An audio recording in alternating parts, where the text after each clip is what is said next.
கர்த்தருடைய வார்த்தைக்கு திருப்புவோம். கர்த்தர் இந்த நாளில் நமக்கு கொடுத்த செய்தியின் தலைப்பு என்னவென்றால், மனிதனுடைய நினைவுகள் வேறு, தேவனுடைய நினைவுகள் வேறு. மனிதனுடைய நினைவுகள் வேறு, தேவனுடைய நினைவுகள் வேறு. நினைவுகள் சில பேர் சொல்லுவாங்க பார்த்தீங்களா, நான் நினச்சி பார்த்தேன் ஒரு காலத்தில் நான் எப்படி வாழ்ந்தேன்ட்டு, இப்போ எப்படி வாழ்கிறேன்னு நான் நினச்சி பார்க்குறேன் சொல்லுவாங்க பார்த்தீங்களா. ஒரு காலத்தில் நான் அவ்வளோ எங்கள் அப்பா வீட்டில் ரொம்ப செழிப்பாக வாழ்ந்தேன், ஆனால் இப்போ இருக்கிற சூழ்நிலையை பார்த்தா என்னால் பழைய நிலைமையை நினச்சி கூட பார்க்க முடியலன்ட்டு. நினைவுகள் ரொம்ப வல்லமை உள்ளது, நினைவுகள் ஆற்றல் உள்ளது, நினைவுகள் ஆற்றல் மிகுந்தது. நினைவுகள் எதையுமே மறக்க முடியாது. நினைவுகளை குறித்து வேதத்தில் பல்வேறு விதமான வேத வசனங்கள் சொல்லுகிறது. இதில் நாம் பார்க்கிறது என்னவென்றால், மனிதனுடைய நினைவுகள் வேறு, தேவனுடைய நினைவுகள் என்பது முற்றிலும் வேறு. மனிதனுடைய நினைவுகளை குறித்து வேத வசனம் என்ன சொல்லுகிறது என்றால், மனிதனுடைய நினைவுகள் பொல்லாங்காய் இருக்கிறது, பொல்லாதவைகளை சிந்திக்கிறது, பொல்லாதவைகளை யோசிக்கிறது, பொல்லாங்கான காரியங்களை செய்கிறது, தேவனுக்கு பிரியமில்லாத காரியங்களை செய்கிறது, தேவனுடைய சித்தத்துக்கு விரோதமான காரியங்களை செய்கிறது, தேவனுடைய திட்டத்தை விட்டு முற்றிலும் வேறு விதமாக யோசிக்கிறது, வேறு விதமாக சிந்திக்கிறது. மனிதனுடைய நினைவுகள் என்பது முற்றிலும் வேறுங்க. இந்த சுய அறிவின் அடிப்படையில் மனிதன் நினைக்கிறான், பல்வேறு விதமான காரியங்களை சிந்திக்கிறான். ஆனால் தேவனுடைய நினைவுகள் என்பது முற்றிலும் வேறு. மனிதன் நன்மையானவைகளை யோசிக்க அவனால் முடியலை, ஆனால் தேவன் எப்பொழுதுமே அவருடைய நினைவுகளில் நன்மையை மாத்திரம்தான் வைத்திருக்கிறார். எனவே தான் வேதத்தில் மனிதனுடைய நினைவுகள் வேறு, தேவனுடைய நினைவுகள் வேறு. மனிதன் தன்னைத்தான் குறித்து வைத்திருக்கிற நினைவுகள் வேறு, தேவன் மனிதனை குறித்து வைத்திருக்கிற நினைவுகள் என்பது முற்றிலும் வேறு. எனவே மனிதனுடைய நினைவுகளும் தேவனுடைய நினைவுகளும் ஒன்றுக்கொன்று பொருந்தாத ஒன்றாக இருக்கிறது. வாசிப்போம். ஏசாயா 55:8. ஏசாயா புஸ்தகம் 55:8 இந்த இடத்துலாம் சொல்லப்பட்டிருக்கு.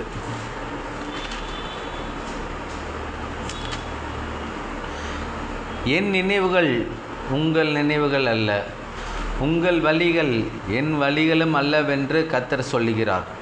என் நினைவுகள் உங்கள் நினைவுகள் அல்ல, தேவனுடைய நினைவுகள் மனிதனுடைய நினைவுகள் அல்ல என்று சொல்லப்பட்டிருக்கு பாருங்க. எனவே முற்றிலும் மனிதன் சிந்திக்கிற, யோசிக்கிற, தியானிக்கிற காரியங்கள் வேறு விதமாக இருக்கிறது. மனிதன் தன்னைத்தானே குறித்து யோசிக்கிறான், ஆனால் தேவன் மனிதனை குறித்து யோசிக்கிறார். அண்ட சராசரங்களை சிருஷ்டித்த தேவன், சர்வத்தையும் தம்முடைய வல்லமையுள்ள வார்த்தையினால் தாங்குகிற தேவன், சகலத்தையும் தம்முடைய வல்லமையுள்ள வார்த்தையினால் சிருஷ்டித்த தேவன் மனிதனை குறித்து யோசிக்கிறார். மனிதனுடைய நல்வாழ்வை குறித்து நினைவு கூறுகிறவராக இருக்கிறார். நினைச்சுக்கிட்டே இருக்கிறார். மனிதனுடைய நல்வாழ்வை குறித்து தேவன் தம்முடைய உள்ளத்தில் நினைவு கூறுகிற தேவனாகவே இருக்கிறார். மனிதனுடைய நினைவுகள் என்பது முற்றிலும் வேறு. எனவே நாம் என்ன நினைக்கிறோம், நாம் என்ன தியானிக்கிறோம், நாம் எந்த விதமாக செயல்படுகிறோம், நம்முடைய வார்த்தையின் முக்கியத்துவம் என்ன, நாம் எதை பேசுகிறோம், எதை சிந்திக்கிறோம், என்னவெல்லாம் அனுதினமான காரியங்களை செய்கிறோம், எல்லாவற்றையும் நாம் சிந்தித்து பார்க்கும்படியாக தேவன் விரும்புகிறார். நம்முடைய நினைவுகள் தேவனுடைய நினைவுகளாக இருக்கும்படி தேவன் விரும்புகிறாருங்க. ஆனால் தேவனுடைய நினைவுகளுக்கு ஒத்து நம்முடைய எண்ணங்கள், நினைவுகள் இல்லை என்பது வேத வசனம் நமக்கு தெளிவாக சொல்கிறது. என் நினைவுகள் உங்கள் நினைவுகள் அல்ல. அவர் நினச்சார்னா பெருசாக நினைப்பார், அவர் நினச்சார்னா அவருடைய ஸ்டேட்டஸுக்கு தகுந்த மாதிரி நினைப்பார். அவர் நினச்சானா உண்மையானதை நினைப்பார், சத்தியமானதை நினைப்பார், நிரந்தரமானதை நினைப்பார், நித்தியமானதை நினைக்கிற தேவனாக இருக்கிறார். ஆனால் நாம் அழிந்து போகக்கூடிய காரியங்களை சிந்தித்து கொண்டிருக்கிறோம். அழியாத நித்திய ஜீவனை குறித்து சிந்திக்கவில்லை, அழிந்து போகின்ற காரியங்களை குறித்து சிந்திக்கிறோம். நம்முடைய எண்ணங்கள் நம்முடைய நினைவுகள் தேவ நினைவுகளுக்கு ஒத்து இருக்கணுங்க. ஆனால் இந்த காலகட்டங்களில், இந்த சூழ்நிலையில் மனிதனுடைய நினைவுகள் தேவனுடைய நினைவுகளுக்கு ஒத்து இல்லை பாருங்கள். தேவனுடைய நினைவுகளும் மனிதனுடைய நினைவுகளும் ஒன்றை ஒன்று சார்ந்து இல்லை. தேவன் சார்ந்து இருக்கும்படி விரும்புகிறார்.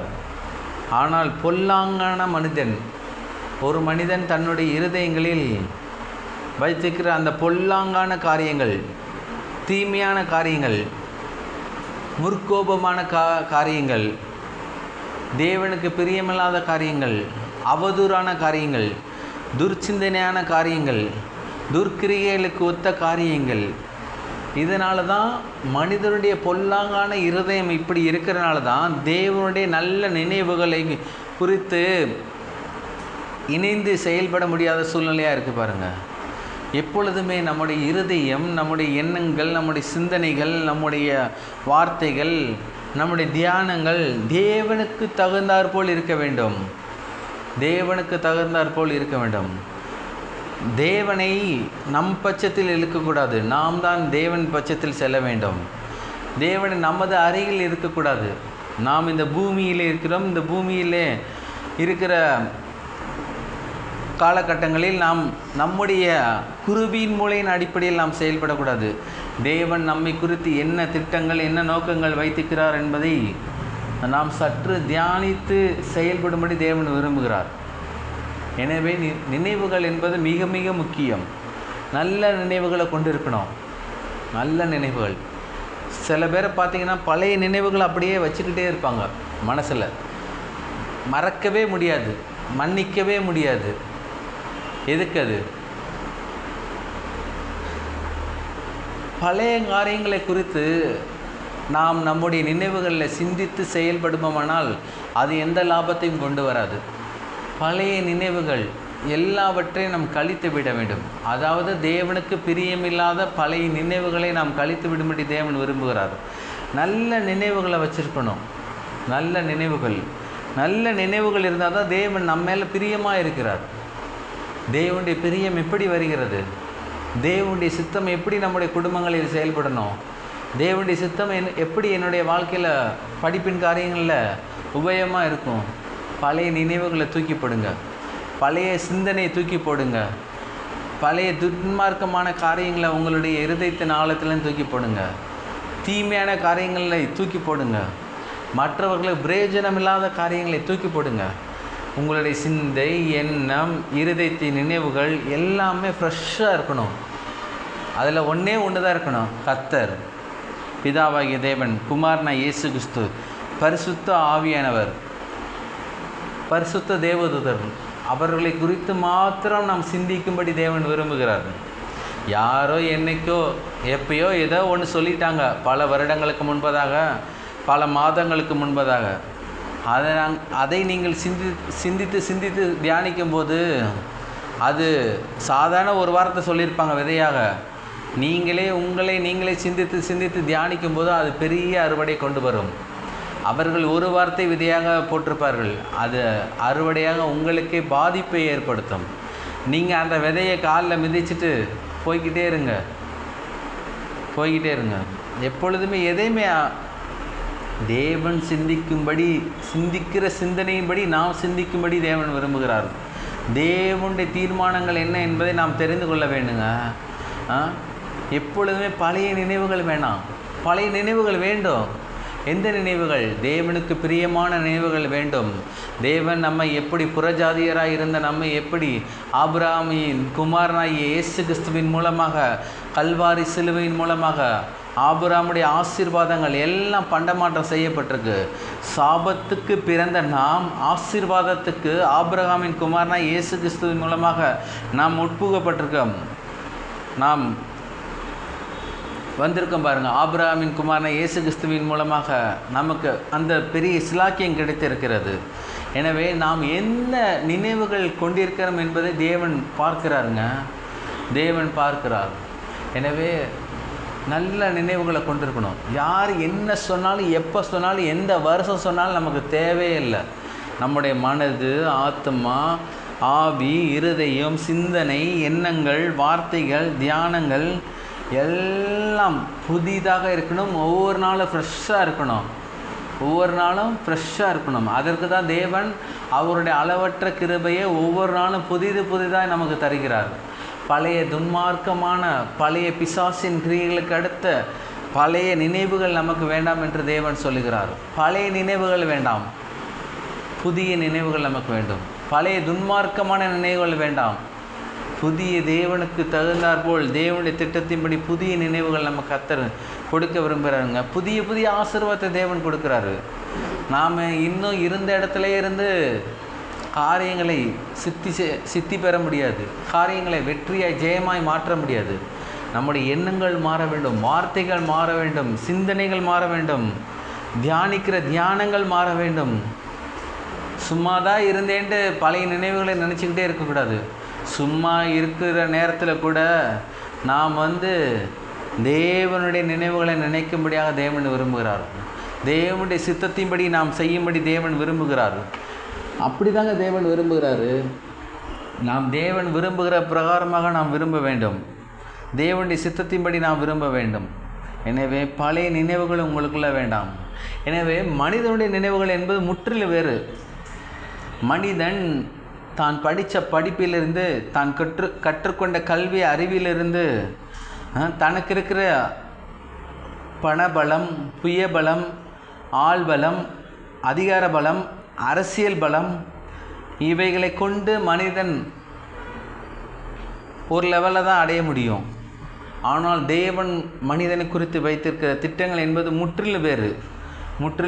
அதற்காக தான் கர்த்தர் சொல்லியிருக்காரு. ஏசாயா 55:8 சொல்லியிருக்காரு, என் நினைவுகள் உங்கள் நினைவுகள் அல்ல, உங்கள் வழிகள் என் வழிகளும் அல்லவென்று கர்த்தர் சொல்லுகிறார். எந்த கர்த்தர்? வானத்தை பூமி உண்டாக்கின கர்த்தர் சொல்லுகிறார். எப்பொழுதுமே மனுஷனுடைய நினைவுகள் முற்றிலும் வேறு. நாம் நல்ல நினைவுகளை நினைக்க வேண்டும், நல்ல காரியங்களை சிந்திக்க வேண்டும், நன்மையான காரியங்களை சிந்திக்க வேண்டும். நம்முடைய தகப்பனாகிய பிதாவாகிய தேவன் அவர் எவ்விதமாக சிந்திக்கிறாரோ, தியானிக்கிறாரோ, நினைக்கிறாரோ அவ்விதமாக நாம் செயல்படி, சிந்திக்கும்படி, தியானிக்கும்படி தேவன் விரும்புகிறாருங்க. மனுஷன் தன்னுடைய கைகளின் பிரயாசத்தில் ஒரு குறிப்பிட்ட லெவலில் தான் எட்ட முடியும். ஆனால் தேவன் நினச்சார்னா அந்த மனிதனுடைய கைகளின் பிரயாசத்தை அபரிவிதமாக செயல்படுத்த முடியும், அபரிவிதமாக பெருக்க முடியுங்க. எல்லாம் அப்படி தான். வேதத்தில் நினைவுகள் என்று வரும்போது நீங்கள் பார்த்தீர்கள் என்றால் மனிதனுடைய நினைவுகள் கொஞ்சம்தான், சொற்பந்தான். ஆனால் தேவன் மனிதனை குறித்து வைத்திருக்கிற நினைவுகள் மகா பெரியது, மகா உன்னதமானது, மகா உயரமானதாக இருக்கிறது. எப்பொழுது நாம் சிந்தித்து கொள்ளணும் பாருங்கள், எப்பொழுது நாம் சிந்தித்து கொள்ள வேண்டும். தேவன் என்ன நினைக்கிறார் என்று நாம் பார்க்க வேண்டும். தேவனுடைய பிரமாணங்கள் என்ன சொல்லுகிறது, தேவனுடைய கட்டளைகள் என்ன சொல்லுகிறது, தேவனுடைய வார்த்தை என்ன சொல்லுகிறது. நினைவுகள் என்பது தேவன் என்ன சொல்லுகிறாரோ அதை நாம் எடுத்து தியானிப்பதே நம்முடைய வாழ்க்கையின் வெற்றிகரமான நினைவுகளாகவே இருக்கும். எனவே ஒவ்வொரு நாளும் பழைய நினைவுகளை நினைக்காதீங்க. நேற்றைய தினத்தில் யாரிடமாவது ஒரு 100 ரூபா நீங்கள் தெரிஞ்சோ தெரியாமலோ விட்டுட்டிங்கனாலும் அதை பற்றி யோசிக்காதீங்க.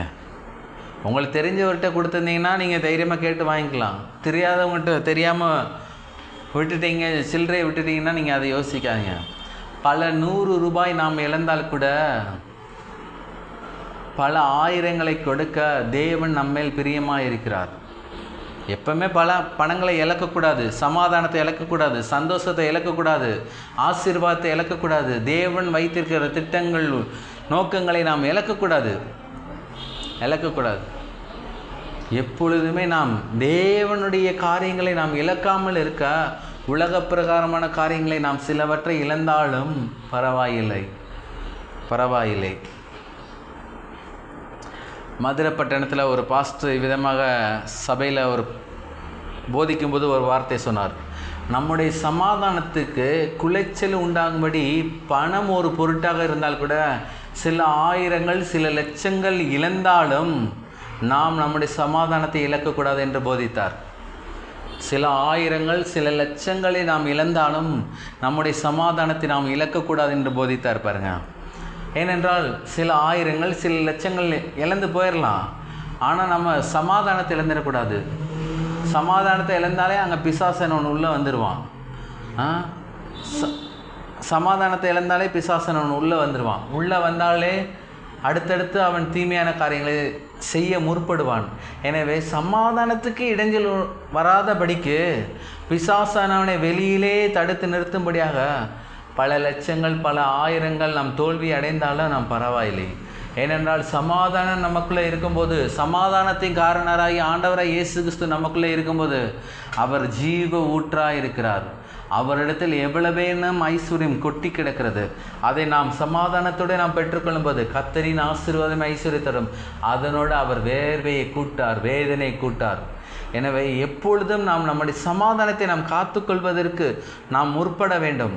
சமாதானத்தை காத்துக்கொள்வதற்கு தேவன் வைத்திருக்கிற நன்மையான காரியங்களுக்கு விரோதமாக வருகிற எல்லா காரியங்களையும் நாம் எதிர்த்து நிற்கும்படி தேவன் விரும்புகிறார். ஏதாவது ஒரு காரியம் வருதா நம்முடைய ஆவியில் ஆத்மாவில் சரீரத்தில், அப்பாலே இப்போ சாத்தானே என்று சொல்லி நாம் நிராகரிக்கும்படி தேவன் விரும்புகிறார். நம்முடைய ஆவியில் டக்குன்னு உணரப்படுவோங்க. ஒரு தீமையான காரியம் நடக்குதா டக்குன்னு உணரப்படுவோம். அப்போ அப்பாலே இப்போ சாத்தானே என்று சொல்லி நாம் ஜெயிக்கும்படியாக தேவன் விரும்புகிறாருங்க. வேதத்தில் பல்வேறு உதாரணங்கள் உண்டு. ஆதியாகம புஸ்தகத்திலேருந்து வெளிப்படுத்தல் வரையும் மனிதனுடைய நினைவுகள் வேறு, தேவனுடைய நினைவுகள் முற்றிலும் வேறு என்பதற்கு வேதத்தில் அநேக உதாரணங்கள் உண்டு பாருங்கள். இன்றைய நாளில் ஒரு சில உதாரணங்களை நாம் பார்ப்போம். 1 சாமுவேல் 1 அதிகாரம் 11ஆம் வசனம் வாசிக்கிறேன் பாருங்கள். 1 சாமுவேல் 1ஆம் அதிகாரம் 11ஆம் வசனம். இதெல்லாம் உங்களுக்கு தெரிஞ்ச சம்பவம் தான், நான் அதிகமாக இங்கே சொல்லியிருக்கேன். நான்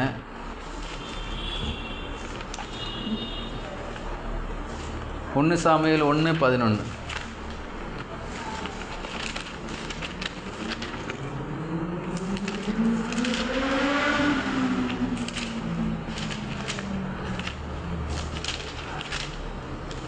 வாசிக்கிறேன்.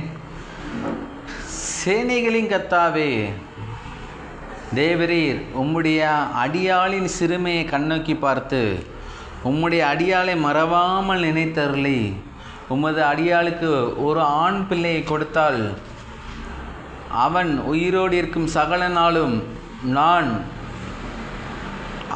அவனை கர்த்தருக்கு ஒப்பு கொடுப்பேன். அவன் தலையின் மேல் சவரகன் கத்தி படுவதில்லை என்று ஒரு பொருத்தனை பண்ணினாள். இந்த இடத்துல நாம் பார்க்குறோம் பாருங்க. எல்கானா என்ற ஒரு புருஷன் 2 மனைவிகள் இருந்தாங்க. பெனினாள் அன்னாள்ட்டு. பெனினாளுக்கு குழந்தை இருந்துச்சு பாருங்கள், அன்னாளுக்கு குழந்தை இல்லை. அன்னாள் என்ற மனைவிக்கு குழந்தை இல்லை. அவர்கள் ஒவ்வொரு வருடமும் இந்த இப்போ உள்ள காலகட்டங்களில் நம்ம வார சபைக்கு வரோம். அந்த காலகட்டங்களில் வருடத்துக்கு ஒரு முறை தான் அவர்கள் ஆலயத்துக்கு போவார்கள், கர்த்தருடைய ஆலயத்துக்கு. அப்படி ஒவ்வொரு வருடமும் கர்த்தருடைய ஆலயத்துக்கு போயிட்டு வந்துட்டு இருந்தாங்க. ஒரு வருடம் போய் அவர்கள் பிரார்த்தனை ஜோமன்ட்டு வந்திருக்காங்க. ஜோமன்ட்டு வரும்போது கர்த்தர் அவர்களை ஆசீர்வதிக்கிறார். எவ்விதமாக ஆசீர்வதிக்கிறார் என்றால், இந்த அம்மா என்ன கேட்டுச்சு, ஆண்டவரே எனக்கு ஒரு பிள்ளையை தாரும், அந்த பிள்ளையை நான் உம்முடைய திட்டத்தின்படி உம்முடைய சித்தத்தின்படி நான் வளர்க்குறேன், நான் உமக்கே கொடுக்குறேன் என்று பிரார்த்தனை பண்ணிட்டு வந்திருக்காங்க பாருங்கள், ஜோமன்ட்டு. ஆனால் இந்த இடத்துல 1 சாமுவேல் 2ஆம் அதிகாரம் 20ஆம் வசனம் 21ஆம் வசனம் என்ன சொல்கிறது என்றால், வாசிக்கிறேன். ஏலி எல்கானாவையும் அவன் மனைவியையும் ஆசீர்வதித்து, இந்த ஸ்ரீ கர்த்தருக்கென்று ஒப்பு கொடுத்ததற்கு பதிலாக கர்த்தர் உனக்கு அவளாலே சந்தானம் கட்டளையிடுவாராக என்றான். அவர்கள் தங்கள் ஸ்தானத்திற்கு திரும்ப போய்விட்டார்கள். அப்படியே கர்த்தர் அன்னாளை கடாட்சித்தார். அவள் கற்பத்தெறிந்து 3 குமாரரையும் 2 குமாரத்திகளையும் பெற்றாள். சாமுவேல் என்னும் பிள்ளையாண்டன் கர்த்தருடைய சந்நிதியில் வளர்ந்தான். பாருங்க, திருமணமாகி பல வருடங்கள் குழந்தை இல்லை அன்னாளுக்கு. ஆனால் கவலைப்பட்டு ரொம்ப மிகுந்த மனபாரத்தோடு தேவ சந்நிதியிலேருந்து பிரார்த்தனை பண்ணிகிட்டு இருக்கும்போது, ஒரு பிள்ளையை தாங்க ஆண்டவரே, ஆண் பிள்ளையை தாங்க ஆண்டவரே, உமக்கே நான் கொடுக்குறேன்றாங்க. அன்னாள் கேட்டது ஒரு பிள்ளை. மனுஷனுடைய நினைவுகள் என்பது வேறு, தேவனுடைய நினைவுகள் என்பது முற்றிலும் வேறு. அன்னாள் கேட்டது ஒரு குழந்தை. ஆனால் கர்த்தருடைய நினைவுகள் என்ன இதில் போட்டிருக்கு பாருங்க, 21ஆம் வசனத்தில் போட்டிருக்கு பாருங்க. அப்படியே கர்த்தர் அன்னாளை கடாட்சித்தார். அவள் கற்பந்தரித்து 3 குமாரரையும் 2 குமாரத்திகளையும் பெற்றாள். மொத்தம் 6 பேர். முதலாவது சாமுவேல் அவர்கள் ஆலயத்திலே வளர்க்கப்படுகிறார்கள். அதுக்கு பிற்பாடு 3 குமாரர் 2 குமார்த்திகள், மொத்தம் 5 பேர். பாருங்க, கர்த்தருடைய நினைவுகள் எப்படி பார்த்துட்டிங்களா? இன்றைக்கு மனிதன் அற்பமான சில காரியங்களுக்காக அலைந்து திரிந்து கொண்டிருக்கிறான். தங்களுடைய வாழ்க்கையின் பாதி நாளை வீணடித்து கொண்டிருக்கிறான். ஆனால் கர்த்தருடைய சித்தம் அப்படி அல்ல. பாருங்க, எப்பொழுதுமே மனுஷனுடைய யோசனை என்பது வேறு, தேவனுடைய யோசனை என்பது வேறு. இந்த இடத்துல அதை நம்ம பார்க்கலாம். பாருங்க, அன்னாளுடைய யோசனை வேறு, ஆனால் கர்த்தர் அந்த இடத்துல தெளிவாக சொல்லப்பட்டிருக்கு. பாருங்க, கர்த்தருக்கென்று ஒப்பு கொடுத்ததுக்கு பதிலாக கர்த்தர் உனக்கு அவளாலே சந்தானம் கட்டளையிடுவாராக. எனவே கர்த்தருக்கென்று நாம் காரியங்களை செய்யும்படி, காரியங்களை சிந்திக்கும்படி தேவன் விரும்புகிறாருங்க. கர்த்தருக்கென்று நாம் எதையும் செய்ய முற்படுகிறவர்களாக இருக்கணும். அதை விட்டுட்டு நம்முடைய வாழ்க்கையில் தேவையில்லாத காரியங்களை நாம் சிந்திக்கக்கூடாது. தேவன் என்ன சிந்திக்கிறார், தேவனுடைய தன்மைகள் என்ன, அவருடைய ரூபங்கள் என்ன, அவருடைய வழிநடத்தல் என்ன, எல்லாவற்றையும் நாம் சிந்தித்து நிதானித்து நாம் அறிகிறவர்களாக இருக்க வேண்டும். பாருங்கள், எனவே அன்னாள்கிட்ட கர்த்தர் ஒரு குழந்தைய மாத்திரம் கொடுக்கல. நீ ஒன்று கேட்டப்பா, நான் கண்ணு கொடுத்துட்டேன்னு ஒன்றை கொடுத்தாங்க. முதலாவது. ரெண்டாவது பார்த்தீங்கன்னா 3 குமாரர் 2 குமாரத்தையும் கர்த்தர் கொடுத்துக்கிறார். மொத்தம் 6 பேருங்க. கர்த்தரிடத்தை கேட்டால் நிறைவாக தான் கொடுப்பார், பரிபூர்ணமாக தான் கொடுப்பார். வச்சுக்கோ தொட்டுக்கோ என்ற ரீதியில் கர்த்தர் செயல்படுகிற தேவன் இல்லைங்க. அவர் பரிபூரணத்தின் தேவன். அவரிடத்தில் எவ்வளவு வேணும் குறைவில்லை, எவ்வளவு வேணும் நிறைவுள்ளது. குறைவுகளை கொடுக்கிற தேவன் நாம் ஆராதிக்கிற தேவன் அல்ல. நிறைவுகளை கட்டவிழ்க்கிற தேவன், பரிபூர்ணங்களை கட்டவிழ்க்கிற தேவன், மனுஷனுடைய நினைவுகளுக்கு அப்பாற்பட்ட விதங்களில் காரியங்களை சித்தி பெற செய்கிற தேவனுங்க. நாம் ஆராதிக்கிற தேவன் இன்னார் என்பதை அறிந்து கொள்ளும்படி நம்முடைய எண்ணங்கள் விஸ்தாரமாகணும். அப்படியே மனதை திறந்து விடணும். மனதை பூட்டியே வச்சிருக்கக்கூடாது, டேமை பூட்டியே வச்சிருக்கக்கூடாது. டேமை திறந்து விட்டால் தான் அநேக மாவட்டங்கள், அநேக மாநிலங்களுக்கு அது ஒரு ஆசீர்வாதமாக கொண்டு செல்லும் என்பதை தெரியாவிட்டால் தெரிந்து கொள்ளுங்கள். எப்பொழுதுமே தண்ணி நிறைய நிரப்பி வச்ச டேமாக இருக்கக்கூடாது. நீங்கள் திறந்து விடணும். உங்களுடைய ஆத்மாவை திறங்க, தேவன் வைத்திருக்கிற திட்டத்துக்கு நேராக. உங்களுடைய ஆவியை திறந்து விடுங்கள், தேவன் வைத்திருக்கிற திட்டத்துக்கு நேராக. நீங்கள் எப்பொழுதுமே உங்களுடைய யோசனைகள், உங்களுடைய எண்ணங்கள் தேவனை சார்ந்திருக்கும்படி தேவன் விரும்புகிறாருங்க. தேவனை சார்ந்திருக்கும்படி. மற்றும் ஒரு காரியத்தை வாசிப்போம். 2 ராஜாக்கள் 5:11, 2 ராஜாக்கள் 5:11. 2 ராஜாக்கள். ஏனென்றால் இந்த இடத்துல ஒரு காரியம் சொல்லப்பட்டிருக்கு பாருங்கள். அந்த இடத்துல மனுஷனுடைய நினைவுகளை குறித்து பார்த்தோம், அன்னாளை குறித்து. இந்த இடத்துல நாம் ஒரு காரியத்தை குறித்து பார்க்க போகிறோம். 2 ராஜாக்கள் 5. இது நிறைய சம்பவம் சொல்லப்பட்டிருக்கு பாருங்கள். நிறைய சம்பவம் சொல்லப்பட்டிருக்கு. சரி, 1ஆம் வசனத்தையும் 11ஆம் வசனத்தையும் நான் வாசிக்கிறேன். சீரியா ராஜாவின் படைத்தலைவனாகிய நாகமான் என்பவன் தன் ஆண்டவனத்தில் பெரிய மனுஷனும் எண்ணிக்கையுள்ளவனுமாயிருந்தான். அவனை கொண்டு கர்த்தர் சீரியாவுக்கு இரட்சிப்பை கட்டளையிட்டார். மகா பராக்கிரமசாலியாகிய அவனோ குஷ்டரோகியாயிருந்தான்.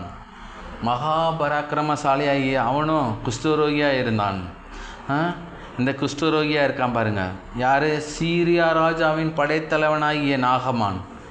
படைத்தலைவனுங்க. ஒரு பெரிய வியாதியில் சிக்குண்டு இருக்கிறாரு, அகப்பட்டு கிடக்கிறாரு. பெரிய பெரிய வியாதியோடு அவர் என்ன செய்கிறாரு? படைத்தலைவனாக இருக்கிறாரு, போருக்கு போகிறாரு, வருத்தமாக இருக்கார். ஆனாலும் கர்த்தர் ஒரு பெரிய தீர்மானத்தோடு அங்கே வேலை செய்கிற ஒரு பெண்ணை கொண்டு, வீட்டு பணிவிடை செய்கிற ஒரு பெண்ணை கொண்டு கர்த்தர் நாகமானி மனைவிடத்தில் பேச வைக்கிறாங்க பாருங்கள். என் ஆண்டவன் படைத்தலைவனாக இருக்கிறார், ஆனாலும் சரீரத்தில் இப்படி ஒரு வியாதி இருக்கே அப்படின்ட்டு சொல்லிட்டு இருக்கும்போது, இந்த வியாதியை சுகப்படுத்த தேவனுடைய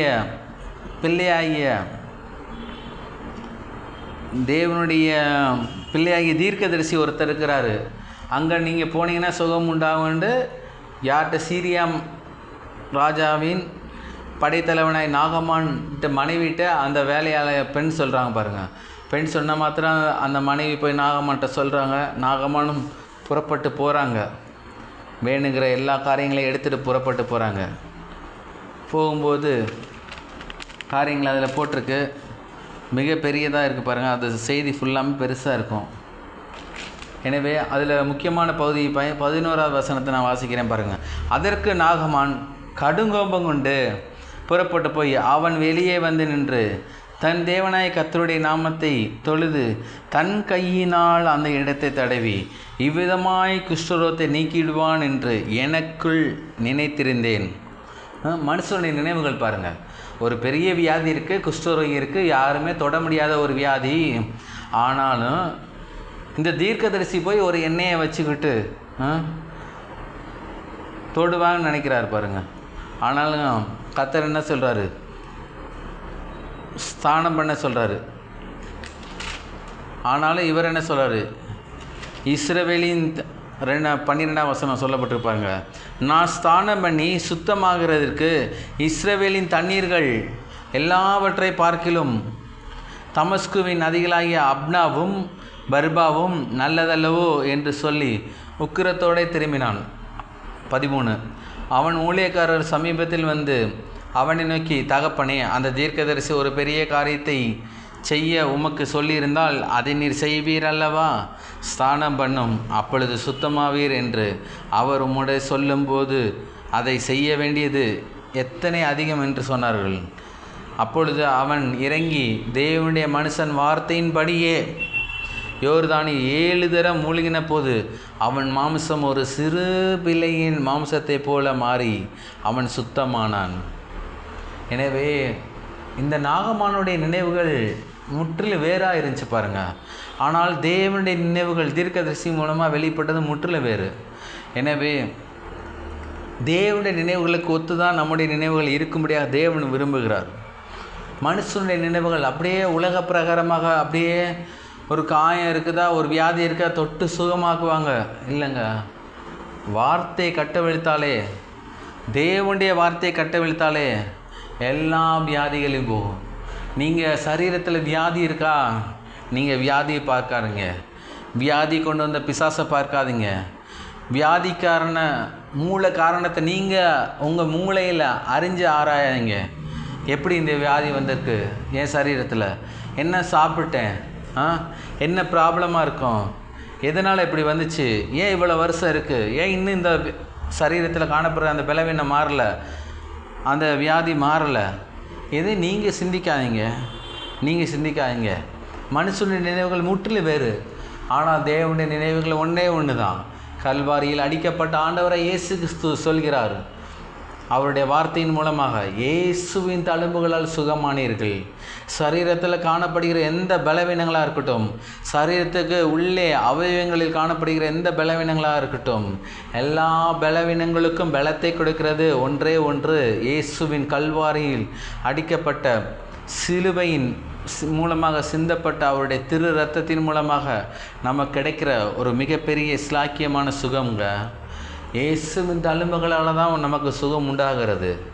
அவருடைய தழும்புகள், அவருடைய காயங்கள், அவருடைய சிலுவையின் பாடுகள், அவருடைய மரித்த காரியங்கள், அவருடைய உயிர்த்தெழுத காரியங்கள் இல்லை என்றால் இவை யாவும் நமக்கு நடக்காது. எனவே இந்த நாகமான் குஷ்டரோகியை போல் நீங்கள் சிந்திக்காதீங்க. தீர்க்கதரிசியாகிய தேவனுடைய பிள்ளை அவர் என்ன சொன்னாரோ அதன்படி நாம் சிந்திக்கும்படியாக தேவன் விரும்புகிறார். எப்பொழுதுமே ரொம்ப சாதாரண காரியம் தாங்க, ரொம்ப சாதாரண காரியத்தை தான் கர்த்தர் டீல் பண்ணுவார். ஜனங்களிடத்தில் மனிதர்கள்ட்ட அவர் பேசும்போது கூட சாதாரணமாக தான் பேசுவார், ரொம்ப அசால்ட்டாக பேசுகிற தேவனுங்க. இந்த நாகமான் படைத்தலைவன்ட்ட சொல்லியிருக்கலாம், 7 மலையை தாண்டி 7 கடலை தாண்டி இந்த பட்டணத்தில் இந்த கிராமத்தில் ஒரு பெரிய மரம் இருக்கும், அந்த மரத்தில் இருக்க கிளையை எடுத்து நீ அரைச்சி பூசினா சுகம் உண்டாகுன்னு சொல்லியிருந்தா கூட இந்த நாகமான் படைகள் எல்லாம் திரட்டி போயிருப்பார், 7 மலை 7 கடலை கடந்து. ஆனால் கர்த்தர் எல்லாம் அந்த மாதிரிலாம் செய்யாமல் சாதாரணமாக, நம்முடைய கர்த்தர் ரொம்ப ஒரு அருமை மணிமயமான தேவனுங்க. மனிதனுடைய சூழ்நிலைகளை தேவன் அறிந்திருக்கிறார். மனிதனுடைய சூழ்நிலைகளை அவர் எப்போதுமே அசால்ட்டை செய்கிற தேவனுங்க, சுலபமாக செய்கிற தேவன். இஸ்ரவேல் ஜனங்களுக்கு வனாந்தரத்தில் தண்ணீர் கிடைத்த போது அது கசப்பாக இருந்தது என்று இஸ்ரவேல் ஜனங்கள் முறுமுறுத்த போதும் கூட அவர் ரொம்ப எதையுமே செய்யலை. சாதாரண ஒரு மரக்குப்பை எடுத்து போட சொன்னார், மரக்கிளையை எடுத்து ஒடிச்சு போட சொன்னார். ஆனால் போட்ட போது என்ன ஆனது? மாறாவின் நீர் மதுரமானது. எப்பொழுதுமே அவர் அசால்ட்டாக தேவனுங்க. நீங்கள் புரிந்து கொள்ளலாம் அவர் என்ன செய்கிறார், அவருடைய திட்டங்கள் என்ன என்பது. எப்பொழுதுமே நாம் காரியங்களை சித்தி பெறும்படி தேவன் விரும்புகிறார்.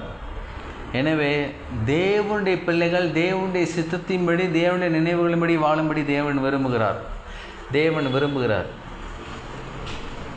முதலாவது ஒரு சம்பவத்தை பார்த்தோம். அன்னாள் ஒரு குழந்தையை கேட்டார் கர்த்தரிடத்தில். ஆனால் கர்த்தர் 5 குழந்தைகளை முதலாவது குழந்தைக்கு பிறகு கொடுத்துக்கிறார். 3 குமாரர் 2 குமார்த்திகளை. இந்த இடத்துல நாகமான் குஷ்டரோகி கொடுத்து நாம் பார்த்துருக்கோம் பாருங்கள். சாதாரணமாக அந்த தண்ணியில் ஸ்நானம் பண்ணி எந்திக்கும் போது சிறு பிள்ளை போல் சரீரம் மாறிட்டு குஷ்டரோகி எவ்வளோ மருத்துவ செலவுகள் பண்ணியிருப்பார், எவ்வளவு டாக்டர்ஸை பார்த்துருப்பார் அந்த காலகட்டத்தில். ஆனால் கர்த்தருடைய திட்டம் சாதாரண ஒரு காரியமாகவே செய்தது நிமித்தமாக இயற்கைக்கு அப்பாற்பட்ட விதங்களில் ஆண்டவருடைய கிருபையினால் சுகம் கிடைச்சது பாருங்கள் நாகமானுக்கு. கர்த்தர் அதை பார்க்கிறார். எப்பொழுதுமே கர்த்தருடைய காரியங்கள் முற்றிலும் வேறு என்பதை நீங்கள் தெரிந்து கொள்ளுங்கள். கர்த்தருடைய காரியங்கள் முற்றிலும் வேறு. கர்த்தர் காரியங்களை கைகூடி வர பண்ணுகிறவராக இருக்கிறார். நம்முடைய நினைவுகள் முற்றிலும் வேறு, தேவனுடைய நினைவுகள் முற்றிலும் வேறு. நம்முடைய நினைவுகளை குறித்து நாம் இன்னும் எவ்விதமாக யோசித்தாலும் தேவனுடைய நினைவுகள் அதைவிட பெரிதானவைகளாக இருக்கிறது. வாசிப்போம். லூக்கா எழுதின புஸ்தகம் 5ஆம் அதிகாரம் 1 முதல் 7 வரை வாசிக்கிறேன். பின்பு அவர் கெனசரேத்துக்கு கடலருகே நின்றபோது திரளான ஜனங்கள் தேவ வசனத்தை கேட்கும்படி அவரிடத்தில் நெருங்கினார்கள்.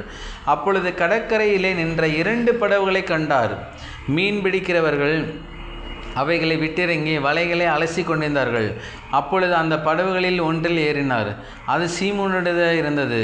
அதை கரையிலிருந்தே சற்றே தள்ளும்படி அவனை கேட்டுக்கொண்டு அந்த படவில் உட்கார்ந்து ஜனங்களுக்கு போதகம் பண்ணினார். அவர் போதகம் பண்ணி முடித்த பின்பு சீமோனை நோக்கி, ஆழத்திலே தள்ளி கொண்டு போய் மீன் பிடிக்கும்படி உங்கள் வலைகளை போடுங்கள் என்றார். அதற்கு சீமோன், ஐயரே, முழுவதும் நாங்கள் பிரயாசப்பட்டும் ஒன்றும் அகப்படவில்லை. ஆகிலும் உம்முடைய வார்த்தையின்படி வலையை போடுகிறேன் என்றாள். அந்தபடியே அவர்கள் செய்து தங்கள் வலை கிழிந்து போகத்தக்கதாக மிகுதியான மீன்களை பிடித்தார்கள். அப்பொழுது மற்ற படவிலிருந்த குற்றாளிகள் வந்து தங்களுக்கு உதவி செய்யும்படிக்கு சைகை காட்டினார்கள். அவர்கள் வந்து 2 படவுகளும் அமிழத்தக்கதாக நிரப்பினார்கள். இந்த இடத்துல மனுஷனுடைய யோசனையை வாசிக்கிறோம் பாருங்கள். தேவனுடைய திட்டங்கள், யோசனைகளை, நினைவுகளை நாம் பார்க்குறோம் பாருங்கள். சீமோன் பேதுரு முழுவதும் கலிலேயாவில் போய் கெனரேசத் கடல் அருகே நின்றபோது மீன் பிடிச்சிட்ருக்காரு பாருங்கள். முழுதும் அந்த மீனவ கிராமத்திலே பிறந்தவர். சிறு வயதிலேருந்தே மீன்னா என்ன, மீனோட தன்மைகள்லாம் என்ன, கடல்னால் என்ன, கடலுடைய தன்மைகள்லாம் என்ன, எப்போ கடலில் மீன் அதிகமாக கிடைக்கும், எப்படி கிடைக்கும், எந்த நேரத்தில் கிடைக்கும், எல்லாமே நன்கு சூழ்நிலையில் அறிந்தவர் பாருங்கள். நன்கு சூழ்நிலையில் அறிந்தவர். முழுதும் பிரயாசப்படுறாரு. முழுவதும் பிரயாசப்பட்டு ஒன்றும் அகப்படலை. வலையை போடுறாரு, எடுக்கிறாரு, திரும்ப வலையை போடுறாரு, எடுக்கிறாரு. விடிய விடிய ஆகுது, விடிஞ்சு ஆகிப்போச்சு. அதான் அந்த இடத்துல சொல்லப்படுது பாருங்கள். முழுவதும் பிரயாசப்படுறான், ஒன்றும் ஆகப்படவில்லை. ஆகிலும் உம்முடைய வார்த்தையின்படி வலையை போடுகிறேன். கர்த்தர் சொன்ன வார்த்தையின்படி வலையை போட்டான். 2 படமும் அமிழத்தக்க மீன்களை நினைப்புறாரு. மனுஷனுடைய நினைவுகள் யோசனைகள் முற்றிலும் வேறு, தேவனுடைய யோசனைகள் நினைவுகள் முற்றிலும் வேறு. தேவனுடைய யோசனைகள் நினைவுகளின்படி நாம் வாழும்படி தேவன் விரும்புகிறாருங்க.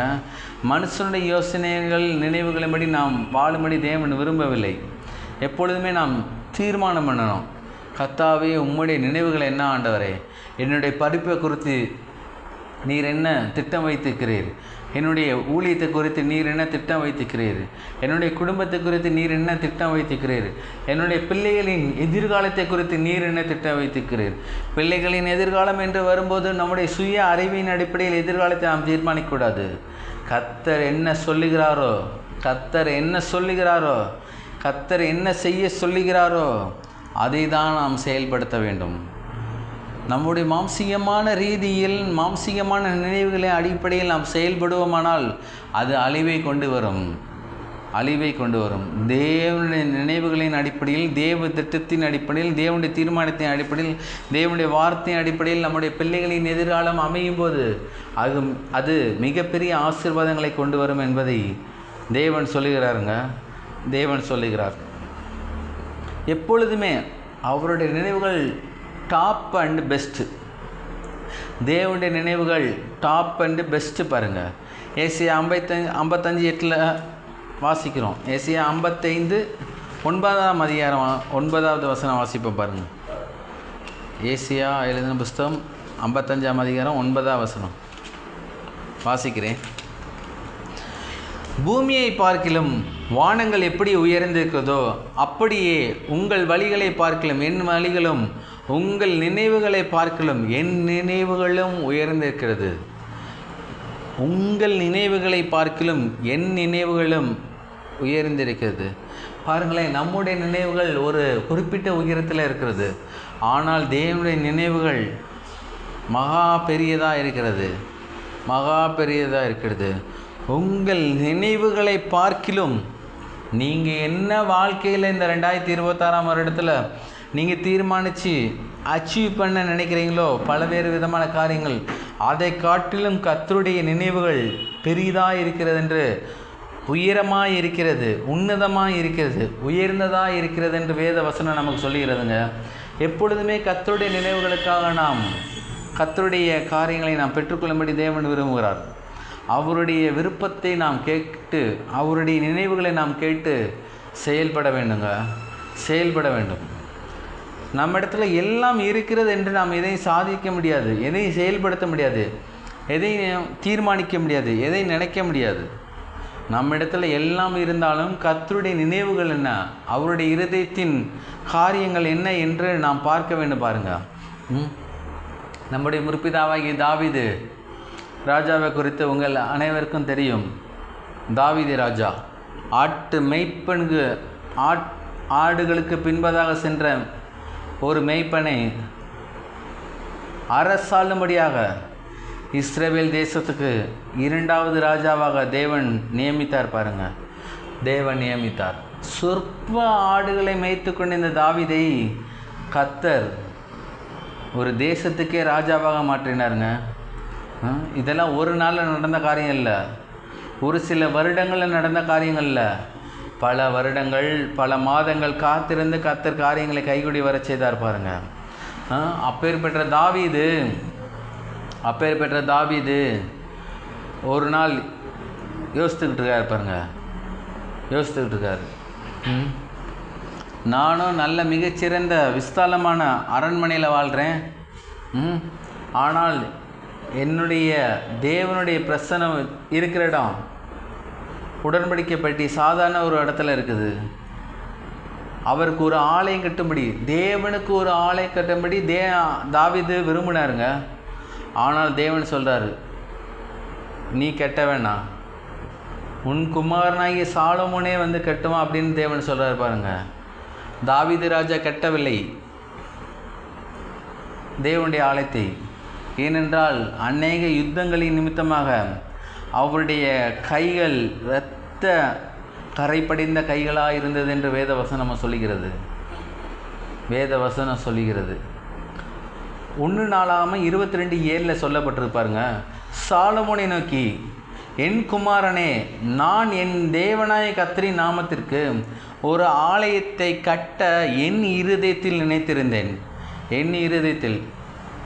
ஆனால் மனுஷனுடைய நினைவுகள் முற்றிலும் வேறு என்பதை தேவன் இந்த இடத்துல திட்டமும் தீர்மானமாக சொல்லுகிறார். அவருடைய தாவீதோட இருதயத்தில் நினைத்திருந்தார். ஆனால் தாவீது கட்டலை, சாலமோன் தான் கட்டினார். தேவனுக்கு பிரியமான தேவ சித்தத்தின்படி, தேவனுடைய திட்டத்தின்படி சாலமோன் ஒரு மிகப்பெரிய தேவாலயத்தை உண்டு பண்ணார் பாருங்க. எப்பொழுதுமே நாம் தேவனுடைய திட்டங்கள் என்ன என்பதை நாம் யோசித்து பார்த்து தியானிக்கும்படி தேவன் விரும்புகிறார். அவருடைய திட்டங்கள் ஒவ்வொரு நாளும் அவருடைய திட்டங்களின் அடிப்படையில் நம்முடைய வாழ்க்கை நகருகிறதா என்று நாம் பார்க்க வேண்டும். நகருகிறதா என்று பார்க்க வேண்டும். இஸ்ரவேல் ஜனங்களும் சரி, இஸ்ரவேல் ஜனங்களின்படி நாம் ஆளுகிற புதிய ஏற்பாடு காலத்தில் வாழ்கிற ஆவிக்குரிய இஸ்ரவேலர்கள் நாமும் கூட தேவனுடைய நினைவுகளின்படி வாழ வேண்டும். தேவனுடைய நினைவுகளின்படி அதை தான் சொல்லப்பட்டிருக்கு. அவருடைய நினைவுகள் என்பது வேறு, மனிதனுடைய நினைவுகள் என்பது வேறு. மனிதனுடைய நினைவுகளை காட்டிலும் தேவனுடைய நினைவுகள் நன்மைக்கு எதுவாகத்தான் இருக்கும். கர்த்தர் அன்னாளுக்கு நன்மை தான் செய்தார். ஒரு குழந்தை கேட்ட இடத்துல 5 குழந்தையை எக்ஸ்ட்ரா கொடுத்தார். கர்த்தர் நாகமான் குஷ்டரோகிக்கு நன்மையை தான் செய்தார். குஷ்டரோகின் நீங்கும்படியாக மிகப்பெரிய ஒரு சவாலை சந்திக்கும்படி தேவன் செய்யவில்லை. சாதாரணமாக தான் ஸ்தானம் பண்ணி எந்திக்கும் போது மிகப்பெரிய குஷ்டரோகம் நீங்கிச்சுங்க.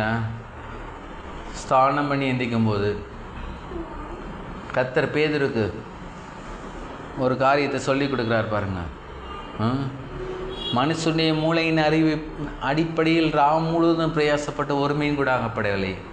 ஆனால் தேவனுடைய நினைவுகளின் அடிப்படை, தேவனுடைய திட்டத்தின் அடிப்படை, தேவனுடைய வார்த்தையை கேட்டதுனால பகலில் போய் 2 படமும் அமலத்தக்க ரீதியில் மீன்களை பிடிச்சிட்டு வராங்க. எல்லா விதங்களையும் அப்படி தான். ஆனால் ஒரு கல்யாண வீட்டை எடுத்துக்கோங்க, மனுஷனுடைய நினைவுகள் என்ன? அந்த சூழ்நிலையில் இருக்கிற ஜனங்களுக்கு திராட்சரசம் குறைவுபட்ட போது திராட்சரசத்தை கொடுத்து அந்த திருமண வைபவத்தை நிறைவாய் முடித்து வைத்தால் போதும். ஆனால் மீண்டும் எடுத்து வைக்க ரீதியில் ருசி நிறைந்த திராட்சரசத்தை கர்த்தர் கொடுத்தார் பாருங்க. 5 அப்பம் 2 மீன் கதையில் தான் வாசிக்கிறோம். மிச்சம் எடுத்தார்கள். மனுஷனுடைய யோசனை என்ன? சீடர்களுடைய யோசனை, இவர்களுக்கு ஏதோ கொஞ்சம் போட்டு சாப்பாடு கொடுத்து இவர்கள் வீடு போய் சேரத்தக்க ரீதியில் அவர்கள் வயிற்று நிரப்புனா போதுன்னு நினச்சாங்க. ஆனால் தேவனுடைய திட்டம் என்ன? அவர்கள் நல்லா முழுவதுமாக திருப்தியாய் சாப்பிட்டு மிச்சம் கூட கணக்கில் எடுத்து வைக்கும்படி தேவன் விரும்பினாருங்க. எப்பொழுதுமே தேவனுடைய நினைவுகளுக்கு நம்முடைய நினைவுகளை நாம் மாற்றிக்கொள்ள வேண்டும். தேவனுடைய நினைவுகளுக்கு நம்முடைய நினைவுகளை மாற்றிக்கொள்ள வேண்டும். அபரிமிதமாக யோசிக்கணும். பரிபூர்ணமாக யோசிக்க வேண்டும். தேவனுடைய காரியங்களில் முடியாது என்று ஒன்றுமே இல்லை. படிக்கிற பிள்ளைகள் எல்லா பாடங்களையும் தோல்வி அடைகிறீர்களா? கர்த்தரால் ஆகாத காரியம் ஒன்றுமே இல்லை. படிக்கிற பிள்ளைகள் தெய்வீகமான ஞானத்தில் வளரும்படியாக, இயற்கைக்கு அப்பாற்பட்ட இயேசுவின் ஞானத்தில் வளரும்படியாக தேவன் விரும்புகிறார். குடும்பத்தில் பிள்ளையே இல்லையா? திருமணமாகி பல்வேறு வருடங்கள் ஆயிடுச்சா? குழந்தை செல்வமே இல்லை என்று ஏங்கி கொண்டிருக்கிற ஜனங்கள் அதிகமாக இருக்கிறார்கள் இந்த பட்டணங்களில், இந்த தேசங்களில். ஆனால் அன்னாள் கர்த்தருடைய சமூகத்தில் கேட்டது போல, கர்த்தருடைய தீர்மானத்தின்படி கேட்டது போல, கர்த்தருடைய திட்டத்தின்படி கேட்டது போல 5 குழந்தைய கர்த்தர் கொடுத்தாருங்க. 5 குழந்தை எக்ஸ்ட்ரா. சாமுவேல் தேவனுடைய ஆசாரிப்பு கூடாரத்தில் வளர்றாரு. ஆனால் அதற்கு பிற்பட தேவனுடைய கிருபையினால் 5 குழந்தைகளை அன்னாள் பெற்றெடுத்தாள். எனவே குழந்தையே இல்லாத யாரும் குழந்தையை கர்த்தரால் கொடுக்க முடியும். கற்பத்திங்கனி கர்த்தரால் வரும் சுதந்திரம், ஒரு ஈவு, ஒரு நன்மை, ஒரு ஆசீர்வாதம் எல்லாம் நாம் புரிந்து கொள்ள வேண்டும். பாருங்கள், நம்முடைய நினைவுகள் என்பது வேறு, தேவனுடைய நினைவுகள் என்பது முற்றிலும் வேறு. தேவனுடைய நினைவுகளுக்கு ஒத்து நம்முடைய நினைவுகள் இருக்கும்படி தேவன் விரும்புகிறார். நம்முடைய நினைவுகள் தேவனுடைய நினைவுகளுக்கு ஒத்து இருக்க வேண்டுமானால் கல்வாரி சிலுவை தான் நாம் பார்க்க வேண்டும். இந்த உலகத்தில் 1000 கேள்விகளுக்கு பதில் கல்வாரி சிலுவை. கல்வாரி சிலுவையை எடுத்து விட்டால் பதில் இல்லாத உலகத்தில் நாம் வாழ்ந்து கொண்டிருக்கிறோம். எப்பொழுதும் நாம் பதில் நிறைந்த உலகத்தில் வாழுகிறோம் என்றால் கல்வாரி சிலுவை. எப்பொழுதும் கல்வாரி சிலுவையில் பதில் இருக்குங்க. எனவே தான் ஒவ்வொரு வாரம் நாம் கல்வாரி சிலுவை உயர்த்துவது மாத்திரமல்ல, கல்வாரி சிலுவை குறித்த தியானங்கள், கல்வாரி சிலுவையில் ஆண்டவராய் இயேசு கிறிஸ்து பட்ட பாடுகள், வேதனைகள், தலையில் சுமத்தப்பட்ட முட்கிரீடங்கள், அவருடைய சரீரம் வாரினால் அடிக்கப்பட்ட அந்த காயங்கள் எல்லாவற்றையும் நாம் அனுதினமும் நேரம் கிடைக்கும் போதெல்லாம் நாம் எண்ணி பார்க்கும்படி தேவன் விரும்புகிறார். எந்த ஒரு தனிப்பட்ட மனிதனும் தனிப்பட்ட ஊழியனும் கல்வாரி சிலுவையை உயர்த்துகிறார்களோ அந்த குடும்பமும் அந்த ஊழியமும் அந்த தொழிலும் அந்த வியாபாரமும் வெற்றி சிறக்கும் என்று தேவன் சொல்கிறார். சிலுவை நீங்கள் உயர்த்தும் போது, சிலுவையில் அடிக்கப்பட்ட ஆண்டவராய் இயேசு கிறிஸ்துவை நீங்கள் உயர்த்தும் போது கர்த்தர் உங்களை உயர்த்த அவர் நல்லவரும் வல்லவருமாய் இருக்கிறார். அவரிடத்தில் ஒன்றும் குறைவில்லைங்க, எல்லாம் அவரிடத்தில் பரிபூர்ணமாக இருக்கிறது. நீங்கள் ஜெபத்தில் வேண்டிக் கொள்வது எதுவோ, ஜெபத்தில் எதெல்லாம் கேட்குறீங்களோ கர்த்தர் அதெல்லாம் கொடுக்குறாரு. எப்படி கொடுக்குறார்? கல்வாரி சிலுவையின் அடிப்படையில், அவர் உயிர்த்தெழுந்த வல்லமையின் அடிப்படையில் உங்களுக்கு கொடுக்கிறவராக இருக்கிறார். நாம் எப்பொழுதும் கல்வாரி சிலுவையின் அடிப்படை வாழும்படி தேவன் விரும்புகிறாருங்க. நம்முடைய நினைவுகள் தேவனுடைய நினைவுகளாக மாறும்போது நம்முடைய வாழ்க்கையில் காணப்படுகிற எல்லா விதமான குறைவுகளையும் கர்த்தர் மாற்ற முடியும் என்பதை நீங்கள் தெரியாவிட்டால் தெரிந்து கொள்ளுங்கள். அவர் ஒருவரே கல்வாரி சிலுவையில் அடிக்கப்பட்ட ஆண்டவராய் இயேசு கிறிஸ்துவாக இருக்கிறார். அவரையே நீங்கள் பாருங்கள். அவரை நீங்கள் பார்க்கும்போது அவர் உங்களை பார்த்து கொள்ளுகிறவராக இருக்கிறார். எனவே தான் நாம் பாடின பாருங்கள் பாடல் வரிகளை 1, எல்லாம் பார்த்து கொள்வார். அவரை எல்லாம் பார்த்து கொள்வார். உங்கள் குடும்பத்துக்கு தேவையான காரியங்கள், உங்கள் வியாபாரத்துக்கு தேவையான காரியங்கள், உங்களுடைய பிள்ளைகளுடைய படிப்பிற்கு தேவையான காரியங்கள், உங்களுடைய சரீரத்துக்கு தேவையான காரியங்கள், 1000 காரியங்கள் உங்களுக்கு தேவைப்படலாம். எல்லா காரியங்களையும் அவர் சந்திக்கிறவராக இருக்கிறார். எல்லாம் பார்த்து கொள்வார். நீங்கள் ஒன்றுக்கும் கவலைப்பட தேவையில்லை. கவலைப்படுகிற நேரத்தில் கர்த்தரை உயர்த்துங்க. கர்த்தர் உங்களுடைய தேவைகளை அபரிபதமாய் சந்திப்பார். அவர் பார்த்து கொள்ளுகிறவராக இருக்கிறார். ஒவ்வொரு நாள் காலையில் எந்திரிச்சுன்னு சொல்லணும், எல்லாம் நீர் பார்த்து கொள்வீர் ஆண்டவரே, எல்லாம் பார்த்து கொள்வீர் சொல்லணும். குறைவுகள் என்னுடைய வாழ்க்கையில் அல்ல, நிறைவுகள் மாத்திரம்தான், பரிபூர்ணம் மாத்திரம்தான். நிரம்பி வழிகிற ஒரு வாழ்க்கை தான் என்னுடைய வாழ்க்கை. நிரம்பி வழிகிற ஒரு வாழ்க்கை தான். எப்பொழுதுமே பெருக்கம்தான், ஆசீர்வாதம்தான், செழிப்பு தான், சுகம்தான், சமாதானம்தான், சந்தோஷம்தான்.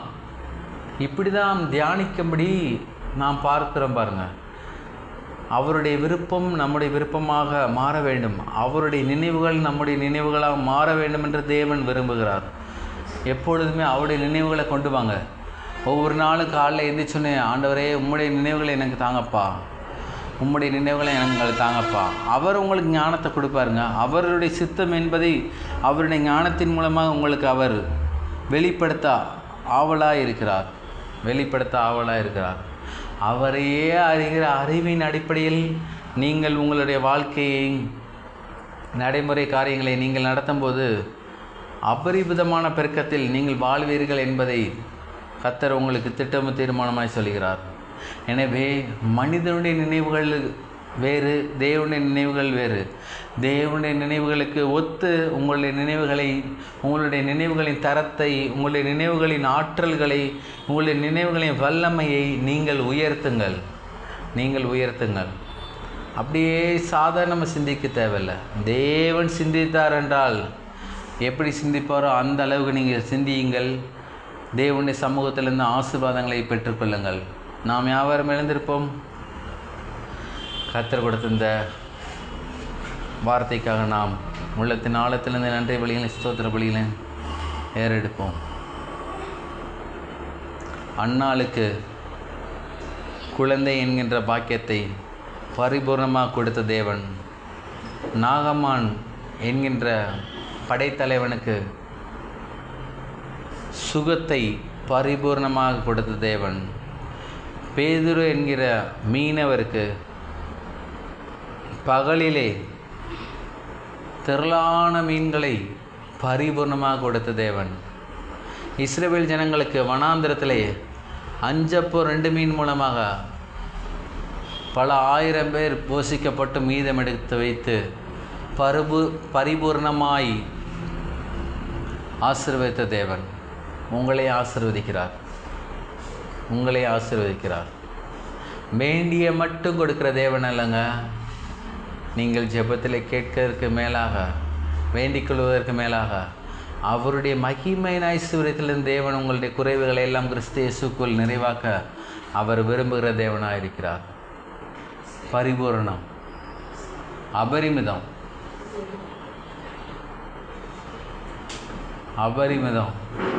கர்த்தர் கொடுக்கிறார்.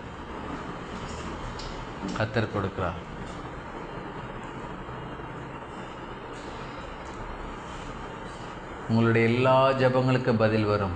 அன்னாள் ஜெபித்த ஜெபத்துக்கு பதில் வந்துச்சுங்க. அன்னாளை போன்று பல பேர் ஜெபிக்கிறார்கள். நிச்சயம் பதில் கிடைக்கும் என்று கர்த்தர் சொல்கிறார். நாகமான் தீர்க்கதரிசியை போல அநேகர் சுகத்துக்காக காத்துக்கிட்டு இருக்காங்க. நிச்சயம் சுகம் உண்டாகும், பலவீனம் மாறும், பலன் உண்டாகும், பலம் உண்டாகும். பேதுருவை போல அநேகர் ராப்பகலாக பிரயாசப்படுறாங்க. நம்முடைய குடும்பத்துக்கு ஒரு ஆசீர்வாதத்தை, ஐஸ்வர்யத்தை கொண்டு வந்துட முடியாதுன்ட்டு. ஆனால் கர்த்தருடைய வார்த்தையின்படி வலையை போடும்போது வலையே கிழிந்து போகத்தக்க ரீதியில், 2 படவுமே அமலத்தக்க ரீதியில் திரளான ஆசீர்வாதங்களை கொடுக்க தேவனால் முடியும், தேவனுடைய வார்த்தையின் அடிப்படையில் செயல்படும்போது. எனவே தான் அவருடைய நினைவுகளை நாம் பார்க்க வேண்டும். அவர் ஆற்றல் மிகுந்தவருங்க, வல்லமையுள்ளவருங்க. அவரை போல நாம் மாறும்படியாக தேவன் விரும்புகிறார். எங்கள் அன்பின் பரலோக பிதாவே, குமாரனே இயேசு நாம் தம்முடைய அன்பின் சமூகத்தில் வருகிறோம்பா. கர்த்தாவே, உம்முடைய சமூகத்தில் கேட்ட இந்த சத்தியங்களுக்காக ஸ்தோத்திரம். கர்த்தாவே, எங்களுடைய வாழ்க்கையில் காணப்படுகிற எல்லா குறைவுகளை நீ நிறைவாக்குறபடியாலும் ஸ்தோத்திரம்.